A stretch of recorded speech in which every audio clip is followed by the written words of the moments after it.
Hey guys, what's going on? We're back. This is Chuck's Raw Reviews, and once again, I've got this awesome lady, writer Hello. and editor, Wyndi Pino, my own Wyndi Gale. I don't know, what should I call you on this? Wendy. There's no need for outdated second names. Oh, I apologize. I'll keep the middle name out too. I don't know. When I talk about somebody, I don't usually mention both their names. Just, You don't? No. What about when you introduce them for the first time? Yes, for the first time, but this isn't the first time. It will be to some of our viewers. Snap! Yeah! That's how you win. But it shouldn't be. Yeah, okay, she's right there, guys. She called you fuckers out. All right, what are we doing today? Well, Wyndi and I are together, which means it's a book that we both read. It's a book that we both like, and we're doing this again. Yeah. Broke down 4 dead bodies, depending on the cover, or you got 5 dead bodies over here. I had more. She does have more. What's up, boys? Okay. So, Wyndi and I love Travis, and we love what he does, and he's just a damn good dude. So, whenever his book comes out, all hands on deck. We both jump on it, so to speak, and Literally. and give him double the love. So we did that with the first broke down, because Wyndi, you were a really big fan of it. You really enjoyed it a lot. I really liked it a lot. Yeah. And so we thought it'd be cool just to keep it up. We'll finish off all the broke downs as they come out, and that will be something that we do together. So I'm very excited. I enjoyed this one a lot. If you guys aren't fans of Broke Down and 4 Dead Bodies, first off, go out and check them out. It's great crime noir in the gangster crime, and it's got a very Tarantino feel to it, which of course I'm a huge Tarantino fan. I know Travis is a big Tarantino fan. He and I talk about this kind of stuff a lot. So yeah, there's definitely some of that in there, but it has its own flavor. It's definitely its own its own thing. It doesn't feel like any kind of copy or steal or anything like that. Yeah, there's a difference between an influence and outright stealing something. Yeah, absolutely, and it's definitely not that. So, do you remember what happened in the first one? Yeah. Okay. Real quick, what happened in the first one? Randy and Denver were set up. They went to meet some people to make an exchange, and it didn't go right. Yes. That's the basics of it. Yeah. And what's great about this one is it continues to not go right. Yeah. This one, though, is less focused on Randy and Denver and more focused on all the shit that's going on around them. Yeah. It's a big setup issue. Yeah. And bringing in other people and groups and whatnot, and it's really setting up this story. Yeah. And I've read 3. I read Travis is great. He's for some stupid reason interested in my opinion, so he'll send me the scripts and I'll take a look at them. So 3 is looking really good. I'm very excited about where it's going. Because he respects you. Is that what you just said? Maybe. I think anyone who respects me is great. I think that's for me. That's a benchmark. I guess that's fair. If you respect me, there's a good chance I'm gonna like you. Because at least I know you have good taste at that point. Holy son of a bitch! Honestly, I've done like 30 of these, and that's never fucking happened. I'm gonna pull the plug out. Okay, that's fucking funny. All right, cool. You know what? Screw it. Let's keep it. Yeah. I like it. Sure. We've already droned on for 4 minutes. I ain't doing that shit again. It's raw, fuckers. Okay. Drops and all. Drops and all, everything. Swear words and phones facing the ceiling and everything. Okay. It almost looked like there was I don't know. It was weird looking. I thought I saw like Captain America's shield. No, it's because you were looking at your stripes. Oh, the stripes. Yeah, your stripes. Oh, okay, yeah, it was this. Here you go. I was like, what the hell was that? And now you guys know they're at home. Cool. So this one, like we said, it's a lot less Denver and Randy, and actually we get to start with some of Randy's backstory. Yeah. Which I really enjoyed that a lot. Yeah, I did. And then we get to go into more of Miguel and the other gangs and whatnot that are all in pursuit of this one case.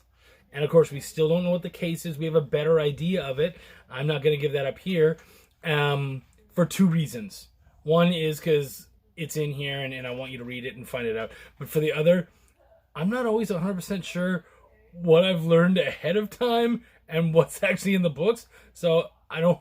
I want to... Well, really, the only thing in this book about the case that makes it important, I guess, is that it's important to several different people. We don't know why it's important. We have no idea what's in it. Yeah. Just that it's important. So, yeah. Yeah. So, yeah, and of course, now we have another dead body. What I will tell you guys is, just because there's another dead body does not mean that that was the only death in the entire issue. No. It's just the only death that has to be thrown into the car. But as far as other kills, there's definitely other kills. You know, when you're talking about comic books like 100 bullets and all that kind of stuff and how much deaths they can have, there's a good amount of that in here. There wasn't as many in this one as there was the first one. No. But there were still several. Yeah. And you and I did talk about this. This was a setup issue. Setup issues are really, really hard to do. And I think that Travis did a really good job of it. It's tough to do because when you're doing setup anywhere else, it's usually either thrown over several different issues, or in a graphic novel, it's a section. So that's easy because you know that you can read past that section and keep going. So in this one, most of what we get is that setup. Yeah. So, but I really enjoyed it. I liked where we're going. It had a great ending. Yeah. And I really liked he had a fun little 2-pager at the end. Yeah. Well, and this isn't the absolute ending of it, but it's right towards the end, and I love how he did this. Yeah. This map.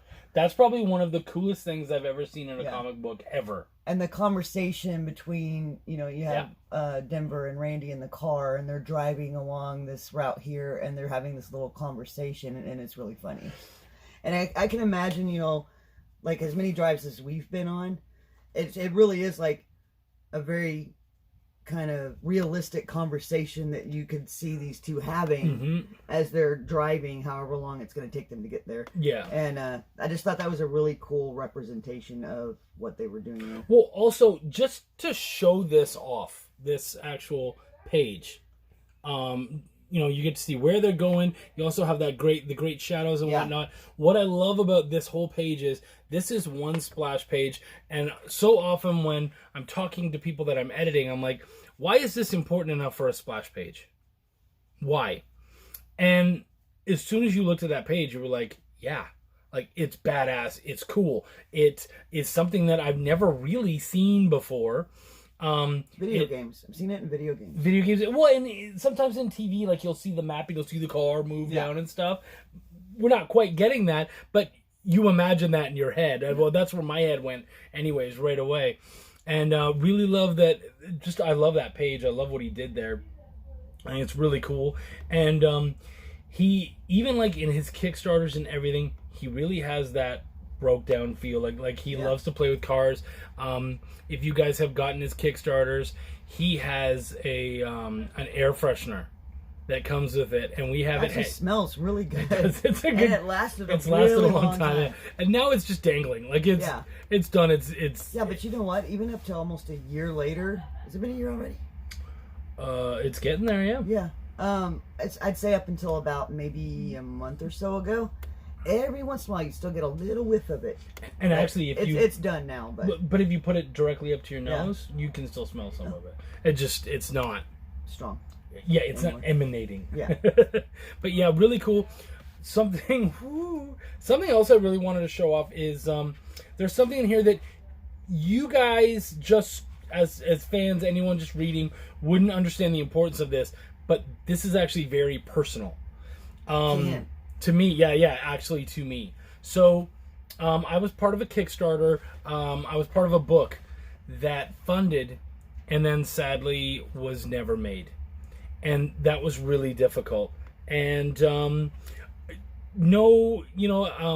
people behind it are still trying to work on it and still trying to make it happen.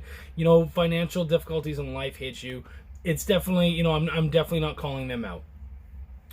Sometimes people do deserve that call out. In this case, I'm not doing that. They just had a shit string of bad luck. Yeah. But a dear friend of mine, Christopher Cordell, who is Hollywood stuntman, like just really cool dude. Yeah, he's in stunt coordinator. Yeah, he's in the Titans TV show. Like he's done, his IMDb is ridiculous. Yeah, look it up. And if you're looking for a stuntman, he's your motherfucker. Yeah. And you have definitely seen stuff he's been in. 100%. Without a doubt. Fringe. I mean, all sorts of shit. Yeah. So, anyways, he jumped on the Kickstarter and he donated, and you know, because it's not out, he didn't get anything out of it. So I've been trying to make that worthwhile anyways, and that's happening in the next Welcome to the Void. But Travis heard about it. It was a big deal, and so he put him in there. So that's my dude, Christopher Cordell, in this book. And that just goes to show the awesomeness of Travis. Travis and I did not know each other that well when he jumped in on this and started working on it, but he'd heard the story and it mattered to him, and he and I did click right away. But even if you click right away, you don't know how long that's going to last. Now at this point, we have a very strong relationship. We're very cool dudes, and that page means so much to me, personally, as an indie comic creator, just all of it. And so I love that he did that. Also, something that you guys, it's kind of Easter eggy. It starts in a church, and they have a beautiful sermon going on. And what I love about that is a lot of people don't know that despite all the fucks and shits and killing and all that, Travis is a pastor.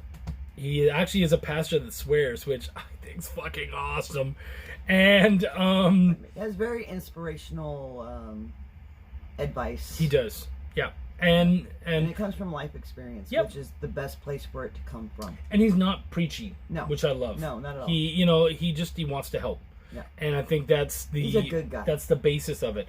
But seeing the church scene in the very beginning of the sermon and everything, I just love that because, you know, I mean, like the first scene in Welcome to the Void is in the dish pit.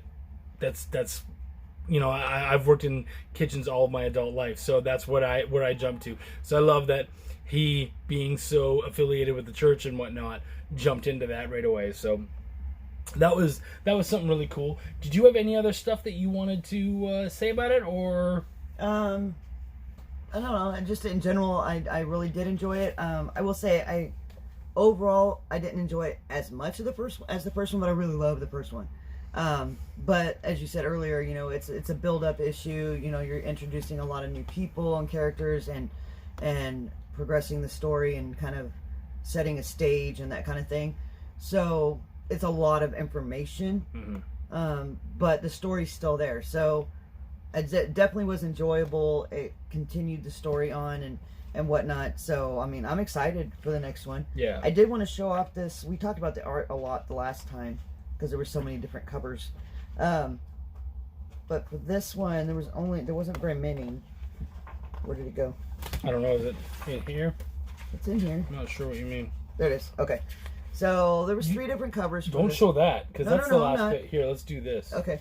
So there's 3 different covers, but the one I like the best is technically there's 4. Well, yeah, is the artist's edition, which I believe is a wraparound cover. Yeah, I believe that's Jim O'Reilly. Yeah, Jim O'Reilly, and that is just so awesome.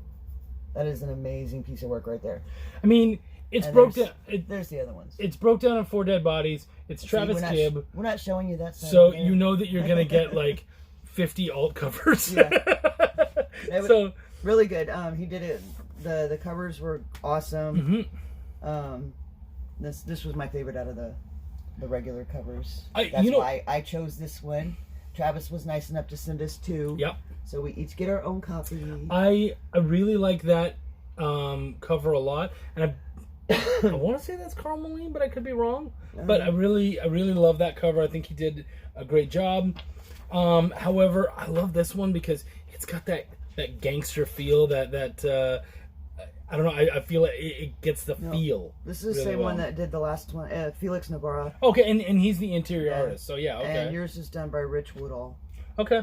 Well, Rich, good job. I really like the way you put all that together. I think that's badass. This is a pinup. This is by Ricardo Pacini. Oh, I really like That's that badass. one. That's pretty cool. That could actually be a cover. That definitely Like, you could be could a cover. absolutely make that. But I a really cover. love that. Yeah. Yeah, and then there's this one's by Dan Noakes. Sorry, I'm just gonna show off a little bit. Yeah. Here. And that could be a really good cover, actually, for like the trade or something like that. Yeah, exactly.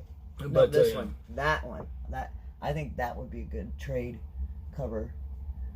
That's pretty cool. I do not disagree with you. Yeah. Well, that's and that the thing. one's Andrew Dorland. He's got a million of them. So Oh, like, yeah, no, I know. it could It go just goes anyway. to show how much people love this story. Mhm. You know that they want to do this kind of stuff. Yep.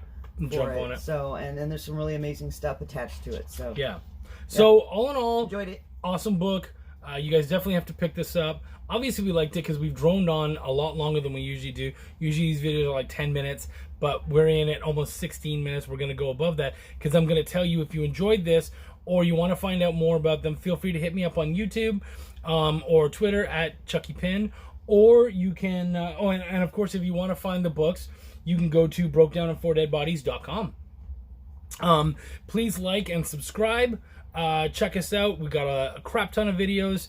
Always talking about indie comic goodness and other indie stuff too, but mostly the comics. And I only talk about stuff that I love. So you're always going to have a fun time. Thank you so much for coming out. Guys, take care of yourselves. Gals, take care of everything. Everybody just have a good time. Peace, love, and Comics. bam.